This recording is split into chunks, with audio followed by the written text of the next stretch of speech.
सालों पहले एक नगर का राजा अपने राज्य में रात को अपना रूप बदलकर घूमता था। वो रूप बदलने के बाद लोगों से मिलकर अपने यानी राजा के बारे में जानने की कोशिश करता और उनकी समस्याओं को समझता था।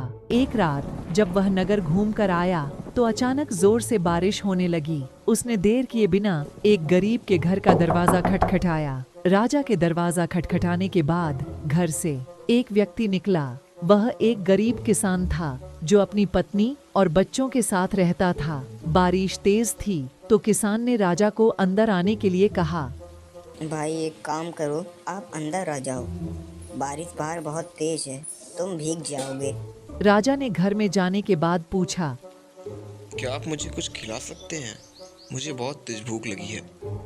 वो गरीब किसान और उसका परिवार 3 दिनों से भूखा था और उसके घर में एक भी दाना अन्न का नहीं था। किसान के मन में हुआ कि भले ही हम भूखे हैं, लेकिन अपने अतिथि को यूं भूखा नहीं रख सकते।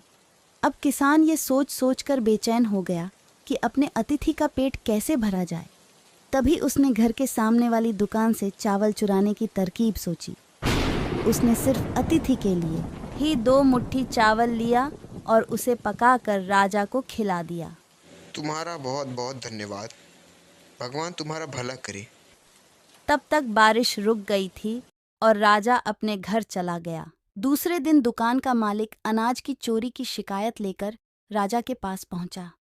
राजा ने दुकान के मालिक और उस गरीब किसान को अपनी सभा में प्रस्तुत होने का आदेश दिया। सबसे पहले सभा में पहुंचे किसान ने राजा के सामने जाकर अपनी चोरी का इल्जाम कबूल कर लिया और बीती हुई रात की पूरी बात राजा को बता दी। किसान राजा से कहता है कि मैंने चोरी की, लेकिन मेरे परिवार ने उस अनाज का एक निवाला भी नहीं खाया। गरीब किसान की बातें सुनकर राजा बहुत दुखी हुआ और उसने किसान को बताया।